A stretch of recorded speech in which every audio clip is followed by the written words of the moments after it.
Satu unit rumah di Jalan Brawijaya Fakfak, Papua Barat terbakar saat pemilik rumah sedang sholat tarawih di masjid.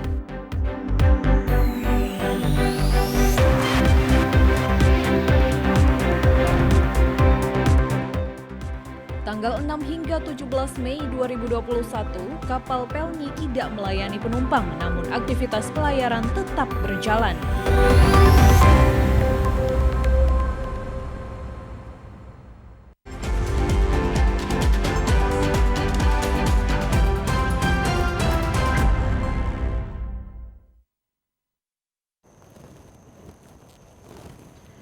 Salam jumpa pemirsa, senang sekali saya Esti Ika dapat kembali menjumpai Anda dalam program Berita Papua Barat hari ini.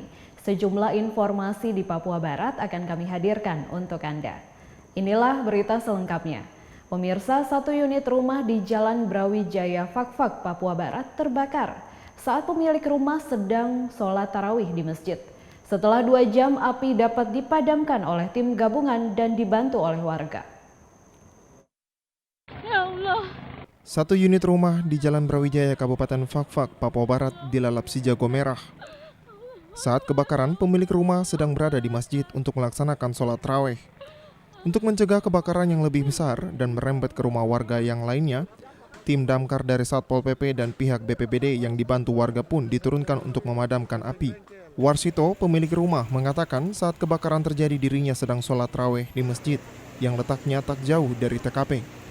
Dia pun tak dapat berbuat banyak dan pasrah karena semua harta benda tidak dapat diselamatkan. Pak Warsito, posisi di mana, Pak? Di masjid. Oh iya. Jadi tidak tahu penyebabnya, Pak Warsito? Saya tidak tahu persis sebabnya apa, cuma tanda bilang katanya dari dapur. Oh gitu. Tidak ada orang di dalam rumah, Pak Warsito? Tidak ada. Semua pergi. Semua sholat ya? Iya. Linton, salah satu saksi mata yang juga merupakan tetangga Warsito, mengatakan api berasal dari rumah bagian belakang. Kayaknya dari belakang rumah mereka, dari pojok sebelah kanan. Jadi mungkin karena anginnya dari arah laut, jadi mereka apinya itu menjelar ke depan. Bukan dalam rumah? Iya, dalam rumah. Tapi dari pojok di belakang sebelah kanan rumah itu. Oh gitu. Nah, jadi langsung menyebar cepat ke depannya. Setelah 2 jam, petugas yang dibantu oleh warga setempat pun berhasil memadamkan api. Usai proses pemadaman, anggota Polres Fakfak memasang polis lain untuk kepentingan olah TKP. Dari Kabupaten Fakfak, Frans Tamela, TVRI Papua Barat melaporkan. Pemirsa, Pemda Manokwari akan berupaya membangun rumah sakit jiwa agar masyarakat Manokwari yang dikategori orang dengan sakit jiwa mendapat perawatan yang layak. Peningkatan penduduk di Kabupaten Manokwari sebagai ibu kota provinsi Papua Barat dari tahun ke tahun semakin meningkat. Hal ini tentu berdampak pada kehidupan ekonomi dan juga sosial masyarakat. Di dalam kehidupan sosial masyarakat di beberapa titik kota Manokwari, seringkali kita dapati orang dengan sakit jiwa. Dan jumlahnya semakin meningkat.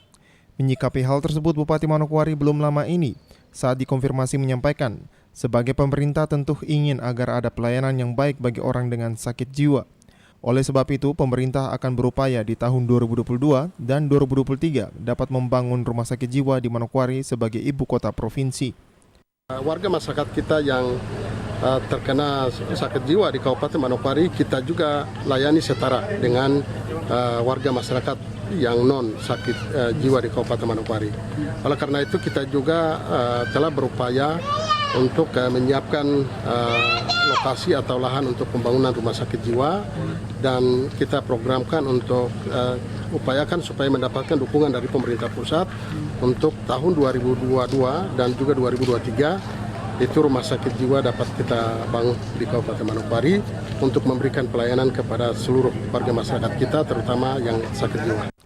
Lebih lanjut disampaikan Bupati bahwa pelayanan kepada masyarakat yang dilakukan oleh pemerintah bukan hanya kepada masyarakat yang dikategorikan sehat saja, namun kepada mereka yang dikategorikan sebagai orang dengan sakit jiwa pun menjadi tanggung jawab pemerintah daerah. Orang dengan sakit jiwa memang memiliki keluarga, namun pemerintah daerah lah yang memiliki masyarakat. Arina Irianan, TVRI Papua Barat melaporkan.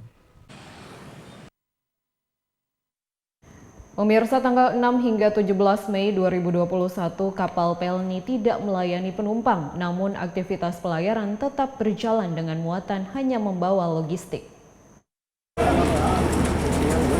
Sesuai dengan Permen Hub nomor 13 tahun 2021 dan juga surat edaran Gubernur Papua Barat nomor 550 tentang peniadaan mudik Hari Raya Idul Fitri tahun 1442 Hijriah dan upaya pengendalian penyebaran COVID-19 selama bulan suci Ramadan, PT Pelni Cabang Manokwari tidak membuka layanan keberangkatan bagi penumpang yang ingin berangkat menggunakan kapal laut. Junaidi Idrus, Kepala Pelni Cabang Manokwari saat ditemui di ruang kerjanya mengatakan, tanggal 6 hingga 17 Mei 2021, proses pelayanan kapal Pelni berjalan normal, namun hanya melayani kargo atau logistik. Sedangkan untuk penumpang bisa dilayani tetapi dengan kebutuhan yang khusus, seperti tugas kedinasan atau perjalanan karena mengunjungi keluarga yang sakit atau duka. Lebih lanjut disampaikan, intinya PT Pelni mendukung peniadaan mudik agar dapat mencegah penyebaran COVID-19. Semua seluruh Indonesia, 26 kapal itu semua berjalan seperti biasa. Tetapi mereka tidak menerima penumpang, cuma hanya melayani kargo, logistik.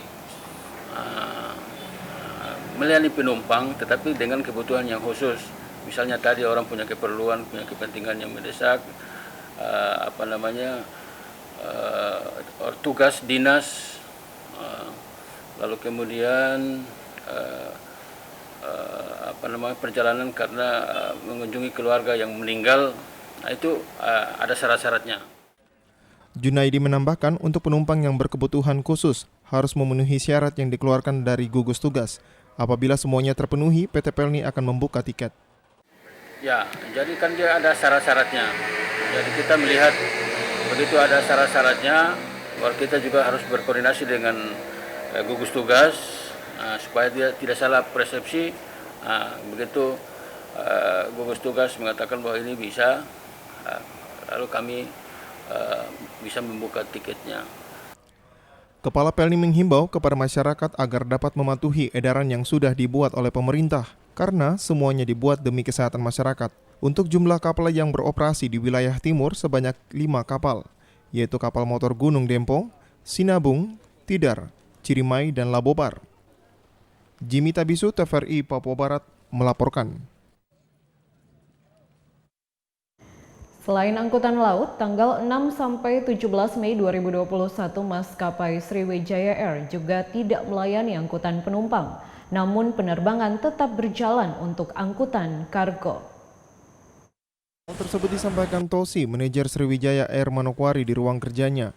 Ia mengatakan bahwa pihaknya tetap mengikuti edaran dari pemerintah pusat untuk tidak lagi melayani penerbangan bagi penumpang mulai tanggal 6 hingga 17 Mei 2021 mendatang. Dan selama tanggal tersebut pihaknya hanya melayani pengangkutan kargo. 6 sampai 17 Mei sesuai dari aturan pemerintah ada larangan mudik. Jadi mulai besok ya tanggal 6 Mei kita sudah tidak melayani untuk penerbangan reguler lagi, dalam arti ini untuk melayani penumpang ya. Karena kita melihat juga okupansinya dari permintaan penumpang juga udah tidak terlalu banyak, sehingga kita alih fungsikan menjadi angkutan kargo saja selama periode tersebut. Sementara di hari terakhir sebelum pelarangan mudik dilakukan, maskapai Sriwijaya Air masih melayani 2 penerbangan dari Manokwari ke Jayapura dengan total penumpang sebanyak 175 orang, sedangkan rute Manokwari Sorong ada 170 penumpang. Tapi sebelum tanggal 6, tanggal 5 ini masih ada Hari ini aktivitas. terakhir. Hari ini terakhir ya? Ya. Kalau untuk jumlah penumpang sendiri untuk tanggal 5 ini ada berapa untuk jumlah penumpang? Jumlah penumpangnya ya? Iya. Yang Dengan total penerbangan ini ada berapa penerbangan? hari ini ada 2 penerbangan kita, yang ke Jayapura dan yang ke Sorong. Ke Sorong itu dia punya lanjutan sampai ke Makassar, ya. Itu untuk yang ke Jayapura kita ada sekitar 175 penumpang. Untuk yang ke Sorongnya ada sekitar 170 juga. 170 juga ya? Baik. Untuk suasana di Bandar Udara Rendani pagi tadi terlihat aktivitas penumpang masih memadati ruang tunggu terminal, mulai dari kedatangan dan keberangkatan. Jimmy Tabisu, TVRI Papua Barat melaporkan. Informasi selanjutnya akan hadir setelah jeda berikut ini, tetaplah bersama kami.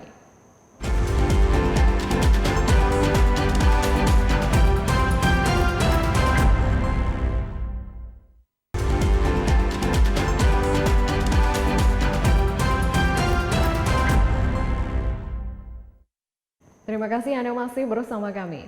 Pemirsa, sebanyak 43 warga binaan Lapas Kelas 2B Manokwari pada Hari Raya Idul Fitri akan menerima remisi Hari Raya. Berikut informasinya. 43 dari 80 warga binaan Lapas Kelas 2B Manokwari yang beragama Islam pada Hari Raya Idul Fitri tahun 2021 akan menerima remisi khusus keagamaan. Hal ini dijelaskan Kepala Lembaga Permasyarakatan Kelas 2B Manokwari kepada awak media pada kegiatan berbagi takjil oleh Wakil Bupati Manokwari belum lama ini. 43 warga binaan tersebut merupakan yang telah memenuhi syarat untuk mendapatkan remisi khusus Idul Fitri. Yang memenuhi syarat itu ada 43. Siap. Dan 43 itu akan memperoleh remisi Idul Fitri. Remisi keagamaan. Ya. Karena sudah memenuhi syarat, berkelakuan baik, tidak terkena hukuman disiplin, dalam arti tercatat di register F. Itu bisa berhak memperoleh remisi. Lebih lanjut dijelaskan untuk remisi khusus keagamaan pada Hari Raya Idul Fitri tidak ada remisi bebas. Diharapkan dengan pemberian remisi pada Hari Raya Idul Fitri nanti menjadi momentum bagi warga binaan untuk menjadi pribadi yang lebih baik. Sebab pemberian remisi bukan hanya implementasi pemberian hak yang diberikan oleh negara, tetapi lebih jauh merupakan apresiasi yang diberikan terhadap warga binaan yang telah berhasil menunjukkan perubahan perilaku dan meningkatkan kualitas selama berada di dalam Lapas Kelas 2B Manokwari. Arina Irianan, TVRI Papua Barat melaporkan. Pemirsa, Universitas Papua tahun 2021 memasuki usia ke-21, namun kampus Unipa secara institusi belum terakreditasi. Demikian yang disampaikan oleh Rektor Universitas Papua Meki Sagrim pada buka puasa bersama yang berlangsung Selasa sore di Aula Unipa. Banyak hal yang disampaikan Rektor Unipa pada momen buka puasa tersebut. Mulai dari pembangunan gedung auditorium bagi alumni, penataan kembali ikatan alumni yang vakum, serta belum terakreditasnya kampus secara institusi. Belum terakreditasnya Universitas Papua secara institusi adalah menjadi tanggung jawab bersama Unipa dan juga alumni.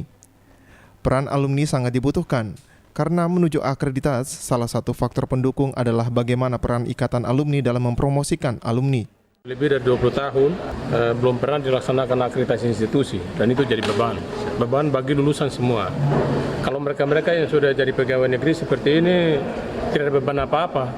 Saya kira di periode ini kita berjuang, kita sudah tentukan timeline, dan salah satu poin penting dalam akreditasi institusi itu adalah peran alumni. Itu ditunjukkan dengan bagaimana di kampus ini maupun di ikatan-ikatan alumni Unipa semua itu mesti ada sekretariat yang berperan untuk mempromosikan lulusan Unipa. Pihaknya akan tetap menjalin hubungan yang baik dengan alumni di periode kepemimpinannya. Salah satunya adalah membentuk pengurus di setiap kabupaten kota di tanah Papua. Walau secara institusi belum terakreditasi, namun jelas Rektor bahwa Unipa memiliki beberapa jurusan yang telah terakreditasi. Lebih lanjut dijelaskan sesuai deadline waktu pada November 2021 ini seluruh berkas menyangkut akreditasi akan segera dikirim ke Kementerian Pendidikan. Akreditasi itu hanya salah satu poin. Jadi oleh karena itu saya berterima kasih atas kesempatan ini ya. Nanti kita akan kerja terus. Waktu kita memang timelinenya bulan November 2021 ini kita sudah kirim lewat Sabtu namanya. Sistem akreditasi perguruan tinggi. Terus kita kirim. Nanti soal di asesmen lapangan tuh mau tahun depan kah itu urusan kedua. Yang penting kita kirim supaya ada jaminan bahwa ketika lulusan mau pergi mencari pekerjaan di kementerian lembaga dan juga di pemerintah daerah, ini Unipa sudah akreditasi. Hasilnya sambil menunggu. Terkait dukungan alumni agar secara institusi Unipa dapat terakreditasi, jelas Ketua Ikatan Alumni Unipa Petrus Kasihiu bahwa dirinya akan mendukung apa yang diprogramkan oleh Rektor Unipa agar secara institusi Unipa dapat diakui. Yang akan dinilai dalam peran alumni ya. Tapi paling tidak informasi tentang alumni harus teraplikasi sehingga bisa diakses.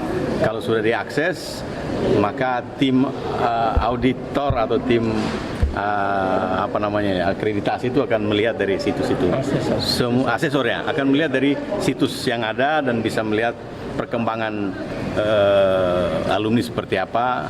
Tentu di situ ada beberapa hal. Kita juga siap mendukung program Pak Rektor dan seluruh sivitas akademika untuk melihat bagaimana apa yang kita bisa buat terhadap fakultas-fakultas kita atau program-program studi yang mungkin bisa kita kontribusikan. Akreditasi merupakan penentuan standar mutu atau penilaian lembaga pendidikan sehingga kualitas lulusan tidak diragukan di dunia kerja. Oleh sebab itu, Ikatan Alumni akan terus melakukan revitalisasi agar peran alumni dapat maksimal. Arina Irianan, TVRI Papua Barat melaporkan. Pemirsa, guna memiliki gedung yang representatif, DPD PDIP Papua Barat melaksanakan peletakan batu pertama pembangunan gedung DPD PDIP Papua Barat. Selasa 4 Mei 2021 bertempat di puncak Gunung Soribo, Manokwari, seluruh kader dan simpatisan PDI Perjuangan daerah Papua Barat hadir menyaksikan acara peletakan batu pertama pembangunan gedung kantor DPD PDI Perjuangan Papua Barat. Acara tersebut dihadiri Ketua DPD PDI Perjuangan Bidang Kehormatan Komarudin Watubun, Gubernur Papua Barat Domingus Manacan, Ketua DPD PDI Perjuangan Markus Waran, serta Bupati Manokwari Teluk Bintuni, Wakil Bupati Tambrau, dan perwakilan kader PDI Perjuangan di DPR Provinsi dan juga Kabupaten Kota seprovinsi Papua Barat. Ketua DPD PDIP Bidang Kehormatan Komarudin Watubun dalam arahannya mengatakan, partai kita boleh berbeda, tetapi tujuan kita itu satu, kesejahteraan rakyat. Itu adalah hukum yang tertinggi yang harus dilayani. Partai kita itu boleh berbeda, tapi tujuan kita itu hanya satu, kesejahteraan rakyat itu hukum tertinggi yang harus dilayani oleh para politisi. Jadi jangan karena partai berbeda ya kita berkelahi, itu tidak penting. Yang penting kita berkelahi untuk berbuat baik kepada rakyat, itu yang harus dikerjakan. Gubernur Papua Barat Domingus Manacan mengatakan ini adalah kerja gotong royong, sehingga kader PDIP dan juga Bupati Wali Kota yang didukung oleh Partai PDIP dapat gotong royong mendukung pembangunan gedung kantor DPD PDIP Papua Barat. Kemarin kita hadir, Forkopimda semua lengkap, yang diundang diberikan daftar pertanyaan, sudah kita jawab semua dan sudah kita serahkan, ada juga mungkin belum akan disusulkan, baik dari Gubernur, dari MRP, DPR, Provinsi, tapi juga dari asosiasi para bupati, ya, asosiasi DPR, Kabinda, FKUB, ya semua kemarin kita sudah berikan masukan-masukan untuk perubahan ataupun ya rancangan undang-undang otsus yang kedua ya, 2021-2041 ini kita sudah berikan masukan dan harapan ya, Ketua Pansus menindaklanjuti itu dengan pihak pemerintah dan berbagai pihak, dan kita harapkan tidak terbatas pada perubahan pasal 34 dan 76, tapi ya secara global semua pasal itu bisa ditinjau kembali dan bisa mendapatkan masukan dan bisa mendapatkan pengesahan. Gedung kantor DPD PDIP Papua Barat akan dibangun di atas lahan seluas 1 hektar dengan luas bangunan 1.750 meter dengan rencana bangunan yang akan dibangun 2 lantai. Jimmy Tabisu, TVRI Papua Barat melaporkan.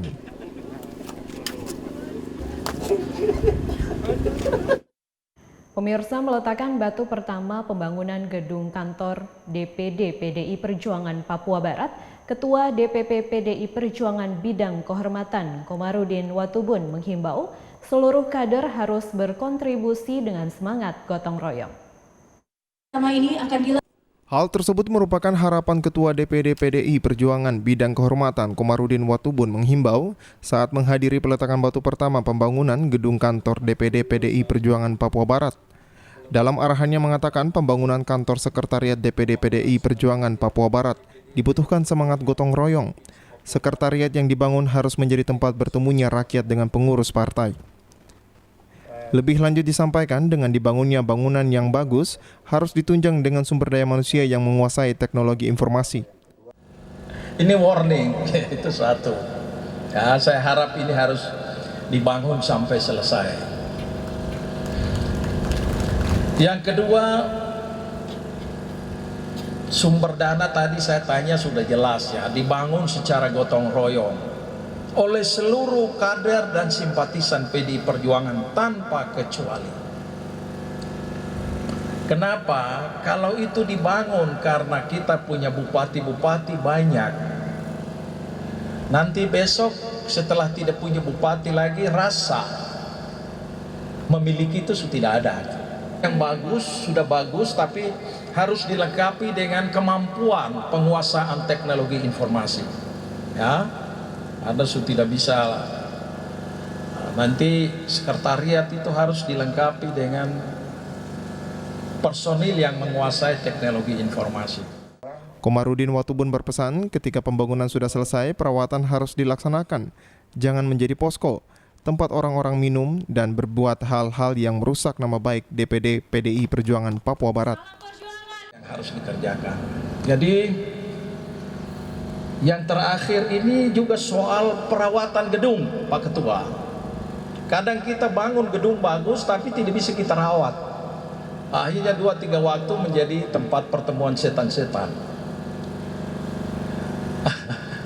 Ini karena jauh dari gedung, dari kota, ini harus diperhatikan betul. Jangan sampai tempat bagus ini jadi tempat pertemuan botol-botol di depan itu. Tapi tidak apa-apa, ini kota Injil, jadi orang kurang minum toh. Tapi saya dengar juga minum sampai baku pukul, bakalai takar ruang di jalan itu. Dengan diletakkannya batu pertama pembangunan gedung kantor DPD PDI Perjuangan Papua Barat, diharapkan dukungan semua kader sehingga pembangunan kantor dapat berjalan hingga rampung. Jimmy Tabisu, TVRI Papua Barat melaporkan. Sepanjang Pilkada 2000. Informasi selanjutnya akan hadir setelah jeda berikut ini. Tetaplah bersama kami.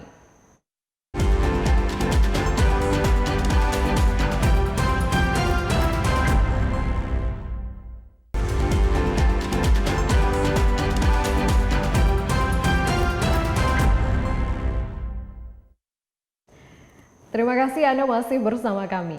Pemirsa, Muhammad Bakhtiar terpilih secara aklamasi sebagai Ketua Umum Persatuan Olahraga Biliar Seluruh Indonesia Provinsi Papua Barat dalam musyawarah POSBI kedua yang berlangsung di Manokwari.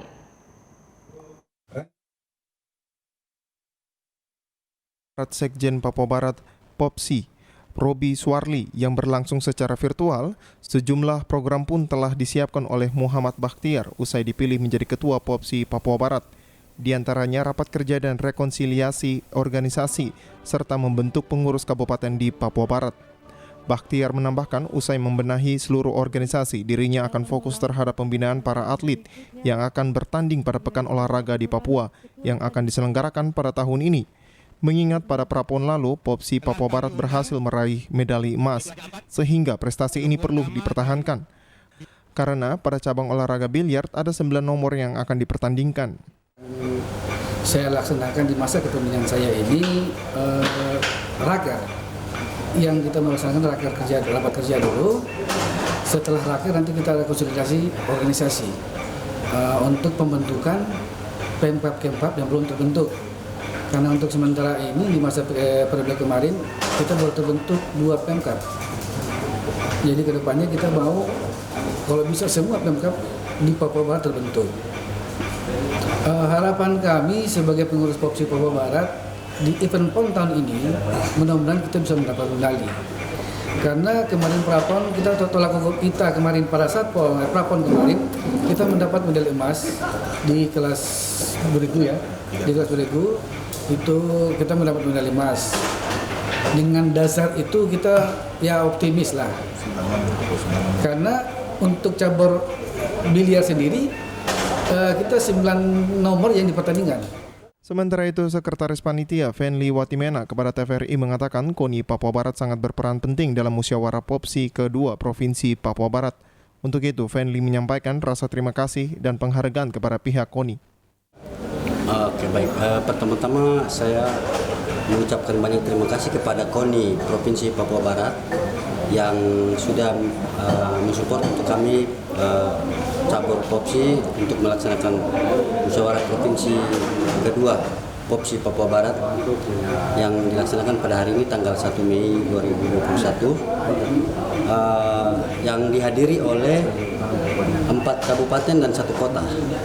Sesuai musyawarah provinsi tadi yang sudah kita laksanakan tadi, ketua terpilih adalah Bapak Haji Muhammad Bakhtiar, SE. Sudah terpilih sebagai Ketua Umum POPSI Papua Barat masa bakti 2021 sampai dengan 2025 secara aklamasi. Untuk diketahui bahwa Muhammad Bakhtiar dipilih sebagai Ketua POPSI masa bakti 2021-2025, sedangkan para perwakilan pengurus provinsi cabur yang hadir yaitu Ikatan Motor Indonesia, IMI, Ikatan Pencaksilat Seluruh Indonesia, IPSI, dan Federasi Olahraga Karate-Do Indonesia, FORKI. Fedli Lelewuli, TVRI Papua Barat melaporkan.